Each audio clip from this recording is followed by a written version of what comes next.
तारीख तो चले नहीं, वो की जगह सब दे रहे। मैं बंद कर दिए, मैं बंद करिए ले या कोई खातेदारी में चले खातिरदारी है ये ऊपर खातेदारी वो मैं कॉपी ऑन दे रहा हूँ 10 तारीख में 10 तारीख अच्छी मतलब थी ये, बहुत अच्छी आपने मांग उठाई है। सब रोड हाल देखी सब बढ़ना वो सब हमारी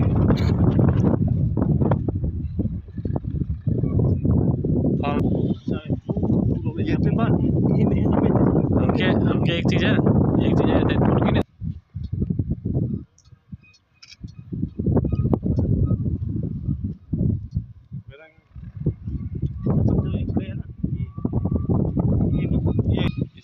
ये सब हो तो कर कौन रहा है?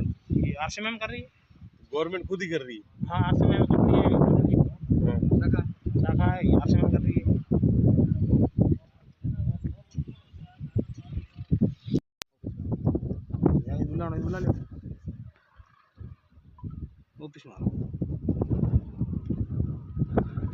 गाँव में फुमली गिरिल गाँव में और एक सीसर के लिपि दोनों से लिखवाना है पास कर बाबा श्री जानता सकम जी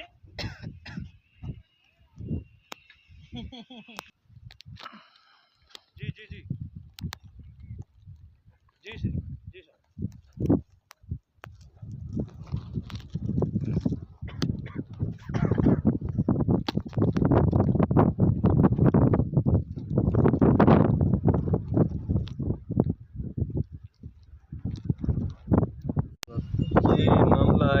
गौचर का है।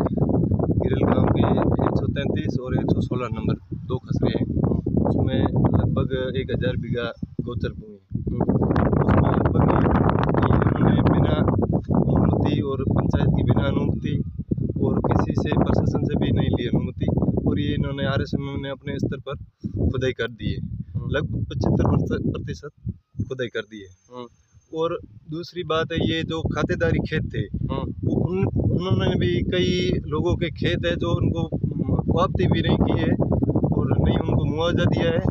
बिना वापसी किए हुए भी कई खसरे खोद दिए, और कई लोगों के ये जो मिट्टी इधर से अंदर से जो निकालते हैं ना, ये बाहर डंपिंग करते हैं। डंपिंग भी दूसरे लोगों के कई लोगों के खेतों में कर दी। उन्होंने किसानों ने कई बार प्रशासन से भी मांग की कि भाई हमारी पैमाइश करो, हमारे ये जो खातेदारी ज़मीन है ये इन्होंने खोद दी है और उसके ऊपर डंपिंग कर दी है, तो लगभग प्रशासन ने भी ध्यान नहीं दिया है। इससे अब क्या समस्या आई, जो धुआं निकल रहा है वगैरह निकल, इससे क्या समस्या गांव के लोगों धुएं में तो बहुत ही ज़्यादा मतलब ये जो सांस के अंदर जो तकलीफ होती है, ये गिरल गांव में और जैसे हमारे थुमली जालेला आसपास के गांव में ये पूरा धुआं निकलता रहता है, और सर्दी के मौसम में तो बहुत ज़्यादा निकलता है। इसमें लगभग 50 की उम्र से ऊपर कोई अभी आज की तारीख में मतलब कम ही कोई इक्का दुक्का ही जीता है। बाकी सब ये 50 की उम्र में पहले ये सांस की तकलीफ से मर जाते हैं। कभी ये डॉक्टर की इन्होंने आज दिन तक कोई कैंप नहीं रखी है, सिर्फ खाना पूर्ति कागजों में ही करते हैं। एम्बुलेंस नाम की यहाँ कोई है नहीं चीज़, और सिर्फ कागजों में ही ये खाना पूर्ति करते हैं। और फायर ब्रिगेड का भी इनके पास कोई अपने गाड़ी खड़ी है, वो भी ख़राब है। कभी आग लगती है तो भी वो उनको बुझाने के लिए सांस की तकलीफ है, जैसे अभी कोरोना है तो उसमें भी कोई दिक्कत है यहाँ से पेशेंट मतलब पेशेंट आए वो 2-4 पेशेंट को पूरी तरह से तकलीफ हुई और 1-2 चले भी गए। ऐसे कार्यकाल लिया तब से क्या स्थिति, और आपने कहाँ कहाँ तक इसकी बात करी है? इसके साथ सर हम प्रशासन तक पहुँचाई, हम MLA साहब के पास भी पहुँचाई है रोड के बारे में और CSR के बजट के बारे में। अभी SDM साहब को कलम ज्ञापन देकर मुख्यमंत्री जी के नाम पे दिया है। ये गौसर पूरी जमीन थी, इन्होंने खोद ली है और हर आदमी गौसर के लिए तो सब हेल्प करते हैं, इन्होंने गौसर खोदने शुरू कर दी। अच्छा, अब ये इसकी यहाँ से जो धुआं निकल रहा है इससे लेके गांव में क्या समस्या है? सर आपके पास कैसे हर आदमी लोगों के लिए सांस की तकलीफ है, हर लोग बीमार में, और इतना धुआं तेज आता है। शाम के दम मकान के छत होते हैं ना, तो शाम को साफ कर देते, सुबह उठते जब उतना काला होता है एकदम पूरा ये धुआं आता है। और हम उनको कई बार बता दिया भैया भाई साहब ये कर रहे हैं तो पानी का छिड़काव करो या ये धुआं बन जाओ, तो कोई यूज नहीं कर रहे। अच्छा, तो गांव में जैसे कि अभी जो बता रहे थे कि भाई 50 से ऊपर कोई जिंदा नहीं रहता, वो क्या समस्या, किस तरीके सर की बीमारी के धुएं की वजह से है सर। क्या बीमारी लगती है उसमें? उसमें ये है सांस की तकलीफ है और दम पड़ना शुरू हो जाता है सांस के लिए, इसे बीमारी है। इसके लिए कंपनी ने कभी कोई मेडिकल की मदद या मेडिकल नहीं दिया है, नहीं तो उनके पास एम्बुलेंस है, नहीं कोई फायर की गाड़ी है। जब भी हम फोन करते हैं एम्बुलेंस के लिए तो बोलते हैं हमारे ड्राइवर नहीं है, वो नहीं है, सब ऐसे बताते हैं। और कोई बस गिरिल और थोमली से हूँ। मेरा नाम नाथू सिंह है। ये माइंस गिरिल लिग्नाइट परियोजना 1995 में अपने यहाँ नींव रखी गई। उसमें हमारे यहाँ पर 25 वर्ष से खुदाई चल रही है। पूर्व मुख्यमंत्री भैरू सिंह जी मुख्यमंत्री थे उस टाइम से, हमारा को सपना दिखाया था कि यहाँ पर काला सोना निकल रहा है, आपके एरिया में डेवलपमेंट हो जाएगा, विकसित हो जाओगे। उस टाइम से हमारा सपना था, वह बिल्कुल उस सपने को धूमिल कर दिया।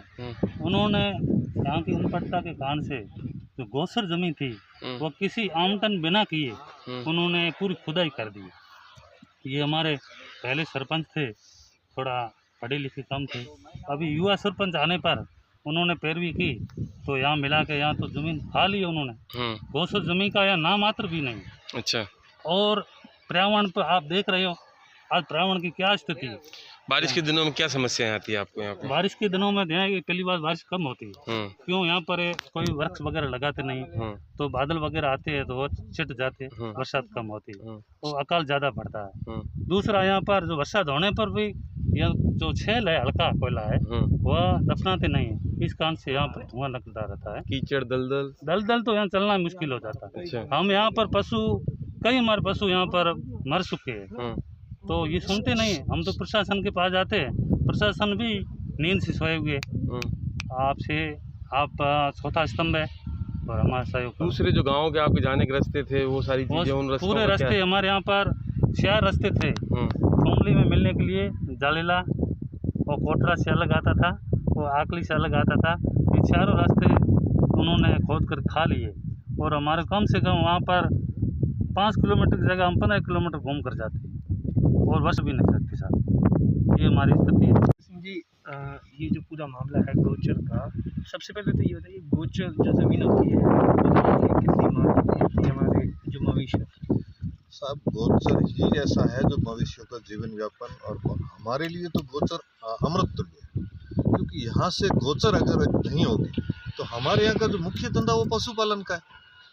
पशुपालन के धंधे में अगर गोचर ही नष्ट हो गई तो हमारा तो धंधा ही नष्ट हो गया। जमीन इन्होंने कोयले में ले ली, गोचर इन्होंने अवैधानिक तरीके से खोद ली, तो हमारा तो पूरी तरह से जीवन यापन का पूरे जरिए ही इन्होंने खत्म कर दिए। ये जो आप पीछे पॉइंट देख रहे हो ये हमारी गोचर का पॉइंट है।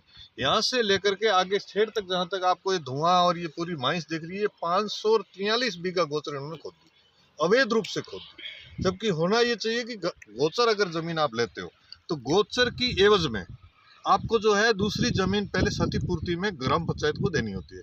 इन्होंने हमें नहीं दी। हमें ये कहा गया कि हमने आवाद कर ली, तो हमने सोचा भी आवाद हो गई होगी जमीन। लेकिन अब जब हमें किसी अधिकारी ने या किसी आदमी ने बताया कि ये ऐसा नहीं है, आपकी गोचर ये अवैध में खोद गए, तब हमें पता लगा और तब हमने ये आंदोलन शुरू किया। अब अगर इस गोचर की क्षतिपूर्ति में हमारी गोचर की क्षतिपूर्ति हेतु दूसरी जमीन हमें नहीं दी गई और जिसने ये अधिकारियों ने जिसने जानबूझकर ये काम किया है उनके खिलाफ कार्रवाई नहीं की गई या उनके खिलाफ कोई एक्शन नहीं लिया गया, इस जमीन का मुआवजा हमारी ग्राम पंचायतों को नहीं दिया गया, तो बहुत बड़ा जन आंदोलन करेंगे और उस जन आंदोलन की सारी जवाबदारी इनकी प्रशासन की होगी। क्या लगता है कहीं ना कहीं भ्रष्टाचार की आड़ में, क्योंकि गांव वाले तो गोचर को बचाने के लिए बार बार कलेक्टर से लेकर सब जगह पर गए। देखो भ्रष्टाचार तो सीमा से हद के है।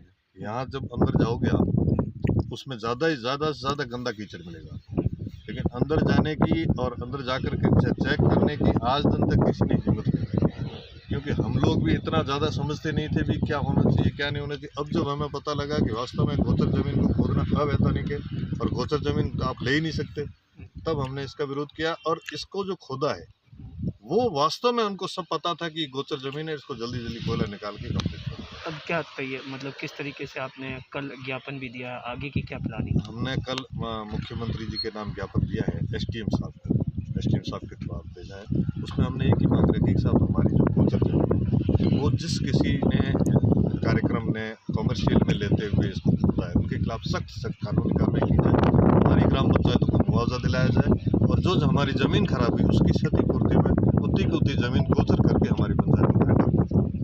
Thank you. किस तरीके से है? यही बताएंगे, हम नहीं बताएंगे, कुछ नहीं बोलेंगे इस बारे में। आपके माइंस के यहाँ के इंचार्ज आप ही हैं? अरे माइंस के इंचार्ज हैं तो हम सिर्फ माइंस का एक्टिविटी देखते हैं, वर्किंग का। अच्छा, बाकी हमने कुछ नहीं करेंगे, वही बताएंगे आपको। नहीं तो ये जो कह रहे हैं गोचर भूमि और लोगों के घर और ये सारी चीजें, इसको लेके इस बारे में मैं कुछ नहीं बोलूंगा। अच्छा, खुदाई सर खुदाई हुई है कि नहीं हुई है गोचर में? मेरे को कुछ पता नहीं।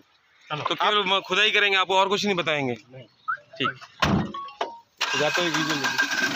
सर ये तानाशाही है। हाँ बस, तो ये हो रहा है तो रिकॉर्ड हो रहा है, आपकी चिंता करो। उस गाड़ी की भी लेना होगा उसके लिए।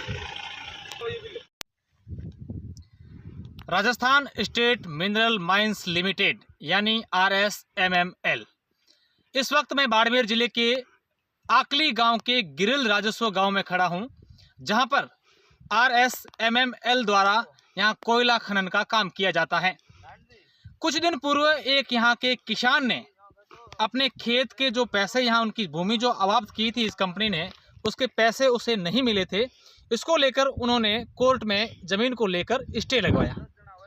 उसके अंदर एक बात ये सामने आई कि गिरिल गांव के अंदर इस कंपनी द्वारा गोचर ज़मीन पर यहाँ कोयला खनन किया गया, जो ज़मीन गायों के चरने के लिए होती है, यहाँ के मवेशियों के चरने के लिए होती है।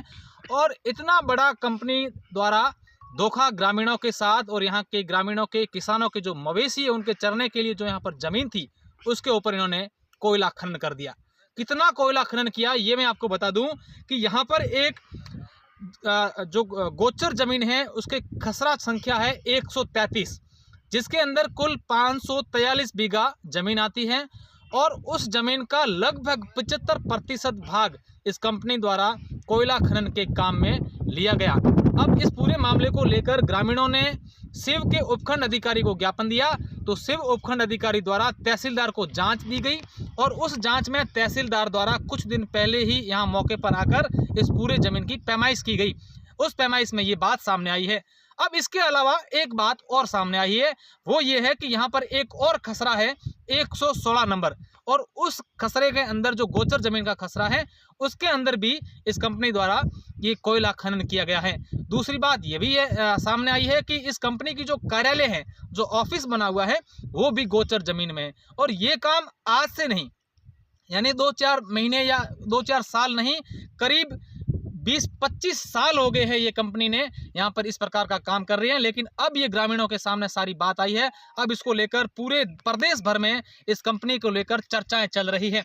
हमारे साथ इस गांव के सरपंच है, प्रतिनिधि है या सरपंच, हाँ सरपंच खुद हैं, भूर सिंह इनका नाम है, इनसे बात करते हैं। भूर सिंह, सबसे पहले मुझे ये बताएं कि आपको ये नमस्कार, ये कैसे मालूम चला? सबसे पहले आपको कब मालूम चला कि ये हमारे को ये गोचर खोदा? ये जब हमने गांव वाले ने, ग्रामीणों ने देखा भी कि खोद रही है, ज़बरदस्ती खेत खोदने से हम आए मपाने के लिए। 100 गोचर लगी तो 133 नंबर खतरे को स्टे लेके आई और स्टे लिया। स्टे किसने लाया, कौन लाया था? तो कमल सिंह जी ने लेके आया। हाँ। तो स्टे लेके आए और पैमाइश करने के लिए हम खुद साथ में थे, पूरे ग्रामीण थे। तो पटवारी जी ने आए जो पैमाइश किया ना, उसी टाइम हमारे को लग गया कि 133 नंबर खसरा 75% खुदाई हो गई है। उसके बाद में ये 116 नंबर है, वो भी खुदाई हो गई है। इसलिए हमारे को लगा, हमारे समय अधिकारियों को बताया, एसडीएम साहब को ज्ञापन दे दिया है और मीडिया को भी मैसेज कर दिया है। अब 116 नंबर जो है उसमें क्या है, उसका क्या, उसकी बात भी सामने आई, पूरी सामने आ गई है। तो कमल सिंह ने ये पैमाइश क्यों करवाई थी? आखिर क्या हुआ था? उनको क्या ऐसा कमल सिंह जी का खेत था, आज दिन तक उनको पैसे नहीं मिले, इसलिए वो जमीन इनके RSMM के नामे हो गई है। ओके, ठीक है। और उनको जब पैसे नहीं मिले, इसलिए वो स्टे लेके आ गए, इसलिए उन्होंने स्टे लेके आ गए। स्टे में ये सारी बात सामने आई, पूरी बात सामने आ गई। बिल्कुल।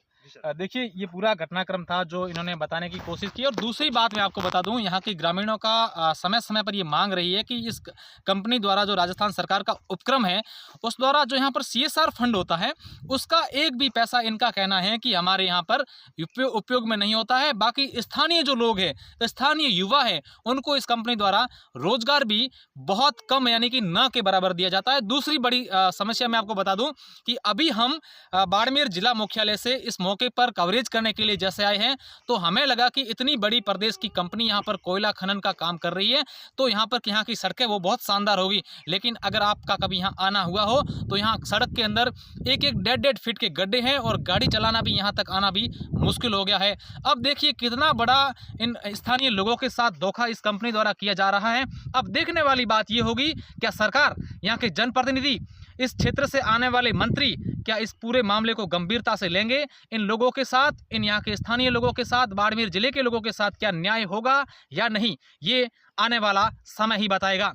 अशोक शेरा, बाड़मेर।